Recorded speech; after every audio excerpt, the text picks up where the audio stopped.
Good morning, 7 a.m. and today is a big training day for us. We have a 7-mile trail run here in Yosemite National Park. Higher elevation, but we're fueling up right. We got some Kodiak pancakes cooked on our little camp stovetop here. But it's gonna be a good day. Morning loadout here. I'm wearing my 3-inch Nike running shorts because if we're hitting trails in Yosemite, I gotta show off the thighs, just makes sense.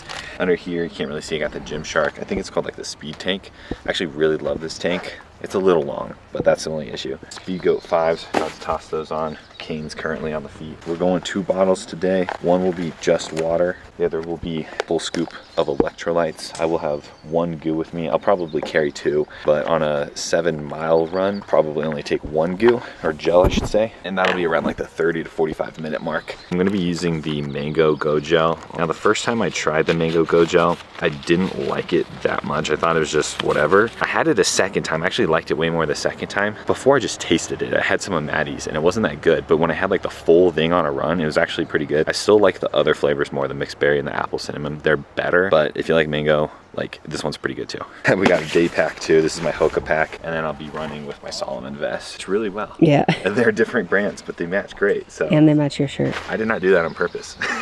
They match your tank. Oh, and they, wow guys. Whew. And then the 2 most important things I'm taking on the day trip trail run. Number 1, caffeine. Second one, this is hilarious. So typically people get like squirrel's nut butter for like chafing and stuff. First of all, I don't even chafe.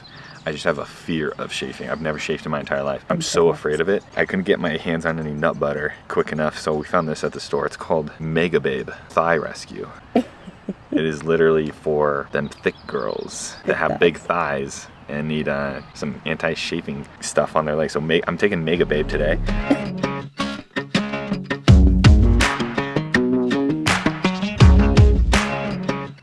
Heading to Mirror Lake Trail, 7 miles. It's gonna be gorgeous. These views, I'm like worried that I'm gonna trip and fall, because if you've ever been to Yosemite, you know it's just insane. I'm gonna be looking everywhere except for where I'm running, and I'm gonna run into a tree or trip on a rock or something, so we'll see. And just like that, we are off. Really cool thing, my Apple Watch is like pretty much dead right now. I hope my phone tracks things pretty accurately, but I will not be able to rely on my watch for zone training at the moment. It's kind of a bummer because we're at higher elevation, so I was gonna see how much of an impact that had. I already feel it. I can't really talk right now without just losing my breath. We're at like, yeah, we're like, I don't know, 5,000 right now. So right around elevation training. Boys and girls, these views. One question I've been getting a lot, especially because I'm obviously, more of a bodybuilder. This is all brand new to me. The question is, am I losing muscle mass? Am I losing strength? All the above. And, obviously I'm camping out here in Yosemite, so I'm not necessarily hitting the gym too hard over this trip, but that's okay. I'm going to explain something to you. It is okay to miss the gym for a few days. You are not going to shrink up and shrivel up and lose all your muscle and your strength. And in fact, I've gotten back from the trip now, okay? And actually the very next day, so we drove like 12 hours home, you guys. We got home pretty late, ended up going to bed sometime around midnight, and then waking up at I think 4 or 5 a.m. and then we hit the gym for an early morning session. I had a heavy bench press session because if you're following the series, you know that not only am I chasing hypertrophy goals and endurance goals, running goals, trekking goals here, but I'm also chasing a strength goal, guys. I'm trying to bench 405 pounds. Yes, 4 plates before, the October/end of the year. That's my goal. And so I'm on a bench press program. I actually had a heavy bench press session that next morning after this trip, and it was my first time touching 315 pounds in a very long time, and I hit it for the easiest single ever. It just flew off my chest. I think people, what they don't realize is, yes, you do have to be careful when it comes to running and, increasing your weekly mileage and intensity too much, because you can lose muscle, but it's actually much easier to maintain muscle than you realize. So if you're in a similar position, just do your runs, enjoy them, have a great time. And when you're in the gym, get back to work. When I'm in the gym, I'm hitting these sessions so hard, like a bodybuilder should. Sitting at a little over 13-minute mile pace right now, which for our trail runs, that's pretty normal. Oh, hey, check this out.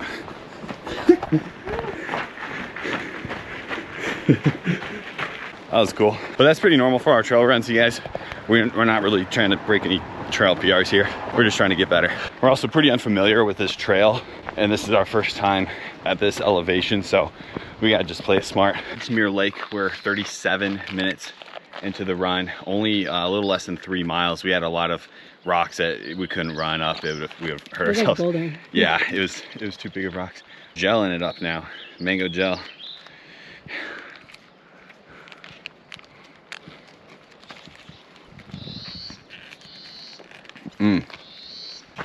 Bro, just Keep going, look straight ahead of you. oh my God. Yeah. So one thing I think that is harder for newer runners, myself included, is almost like the time commitment to running, because for instance, you're out on a 7-mile run on a trail, you got to go a bit slower. It might take an hour, 30 minutes. To a newer runner, the idea of just going on an hour and 30-minute run might seem quite daunting. The way that I get around that, and I've kind of shifted my perspective, is I think, well, hey, you know, I go to the gym and lift weights for like 2 hours on average. And all this is doing is just like the same thing. It's kind of replacing that time in a sense.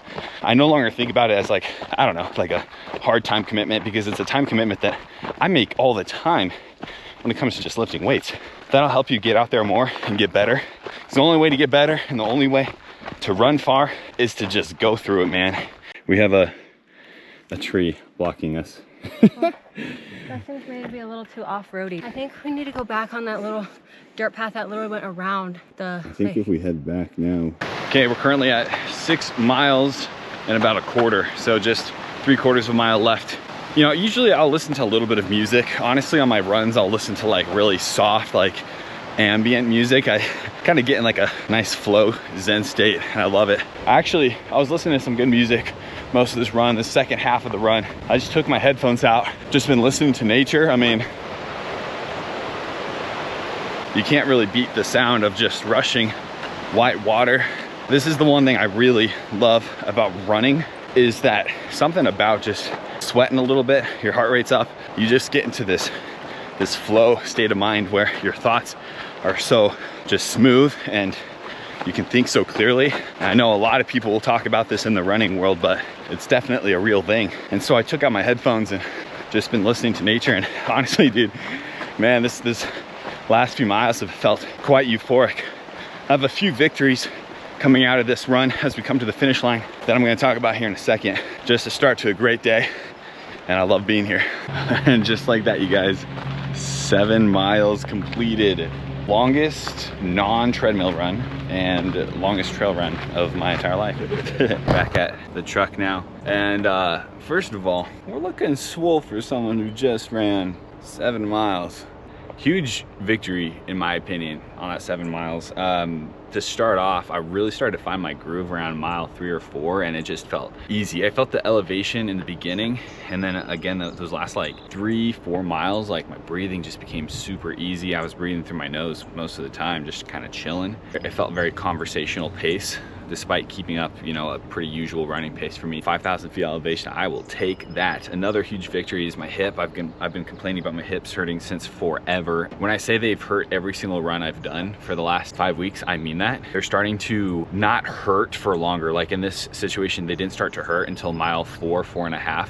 Usually, I'm not kidding, guys, like even a few weeks ago, they started to hurt at mile 0.5. 1 mile in, I'd be in pain. Also, my right hip didn't hurt at all. My left hip only hurt a little bit. It's starting to kind of catch up on me now, but a huge victory. It means my training is working. I've been doing a lot to strengthen that hip and loosen it and kind of release it and all that good stuff. So the training is working. My feet are decently beat up, but they held their own pretty well too. Knees felt great. Everything felt great. Like my body feels great. And that is a huge, huge, huge victory, because right now Maddie and I are about 6 weeks from our 25K trail race, which is going to be a little bit more than double that distance. Also on some trails, also at elevation. We can definitely handle more right now, and we still have another 1.5 months of building on top of that. So we're looking good. But hey, what's next? Right now, Getting in the water somewhere. I was gonna say eat peanut butter honey sandwiches, Well, that's but it. she's focused on just I'm getting gonna in the eat water. this. The perfect bar. Cool. We got some. All right, peanut butter honey banana sandwich time. Maddie wants to sit in the truck, get a little AC going. I think it feels pretty good out here personally, but I get it, we just ran. So I'm gonna make her a peanut butter honey banana sandwich. She does not want, wait. She's just gonna have a peanut butter honey sandwich. I'm gonna have a peanut butter honey banana sandwich. If you've never had one, you are missing out. We got our nice honey roasted creamy peanut butter. And then this is the key right here, guys. If you've never tried creamy honey, outstanding. Also less messy on a situation like this where you're kind of out camping, out roughing it like we are. Gonna make this one with love to Madeline. Gonna be the best peanut butter honey sandwich of her life. I always go peanut butter on both sides of the bread so that the honey doesn't get the bread soggy. A little pro tip for you guys. Then check this out. I want you guys to see. This is creamed honey. Like, it's not, you know, it's like thick. There you go. Let's see if she approves. All right, there you go, babe. I'm wiping all the dirt off my face. That's hot. Take a bite. Tell them if we like it. We'll see if you put enough honey on it. I put a good amount of honey. It's very dry. It's like put water on it or something. It tastes like all peanut butter. Maybe it's just the one bite. Yeah, it's just that one bite. So good. I've said this a million times already, but check out this view. So I want to show you guys a little sneak peek of something. These are the new t-shirts. This is the front, this is the hat, and then this right here is the back. Hybrid training division. This is one of my favorite parts of this corner. Unrealistic, unfeasible, uncommon. Taking common action. That's the front. Maddie looking beautiful. We're basically just getting some content, some sneak peeks of the content you're going to see on the Tua page. We're really just trying to show off these new hybrid t-shirts we're doing. We're also doing the bodybuilding division t-shirts. They all say Tua on the front. This one obviously says hybrid training division. Right. But then we also have a couple of colors in the bodybuilding division to shout out and represent our bodybuilders on the team. But I'm super pumped. And then these are the hats. We have 3 colorways. Forest camo. We also have a desert camo.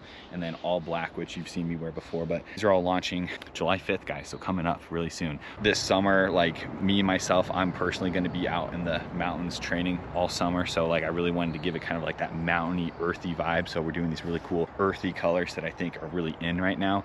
And then a lot of you guys already love and to wear. I get this all the time, especially guys are like, they want more colors like this to wear, but now you got that opportunity. My other favorite color I have to say is going to be the bodybuilding one. Yeah. We have this bodybuilding one. I haven't thought of a name of the color yet, but it's kind of like a, oh my gosh, what is it? Like this dirt? Yeah, honestly, it's like a, it's like a desert red kind of brownish color. It's like darker, right? It's more brown. It's more brown than red, but it has a red tint to it, and it's a bodybuilding one. So sick, you guys. Told you guys I was going to tell you guys first. We're literally getting eaten alive by mosquitoes for these photos. So yes. You guys better love these photos. If you don't love them, I'm going to put them on the screen right here. Buy all 4 t-shirts, buy all 3 hats, because I have a million mosquito bites. Well, solid day of training, coming to a launch. Solid day of getting content for the upcoming time to go back to the campgrounds, whip up some campfire What are we dinners. whipping up? What are we whipping up? We are having, I'm trying to remember. We're having taco salad. Taco salad. Like the Dorito taco bag things. We got some beef, which we have successfully kept cold in our ghetto cooler. We got tomatoes, we got beef, we got cheese, we got Doritos and ketchup. Which, yeah, and then s'mores.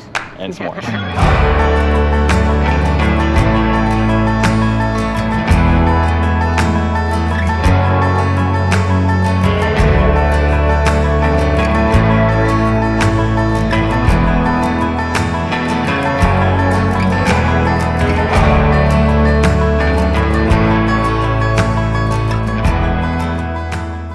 Night 2 here in Yosemite is finished. We are in our tent.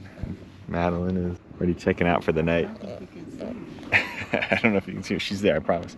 That's it, you guys. Awesome day. Today was great, and it's just the start of many, many more challenging things. 6 weeks out from our 25K trail race near Yellowstone National Park, and there might be some more things after that, very shortly after that, that I have yet to announce, so stay tuned. And then we are 93 days, just checked, 93 days from flying out to Nepal, where I'll be taking on the Himalayas and reaching Everest Base Camp. Not just surviving, thriving, baby. But until then, we've got a lot of training to do. We got to get better, we got to get bigger, stronger. Bench press is coming up, all the good stuff. Thank you so much for watching this video. This is episode, I believe, 5 of Stage to Summit. My journey from going from bodybuilding to so many more things, with the cherry on top being Everest Base Camp. If you're enjoying the series, make sure to subscribe, but we'll see you in that next video, and make sure to be uncommon and take uncommon action in your life. We'll see you later. Peace out.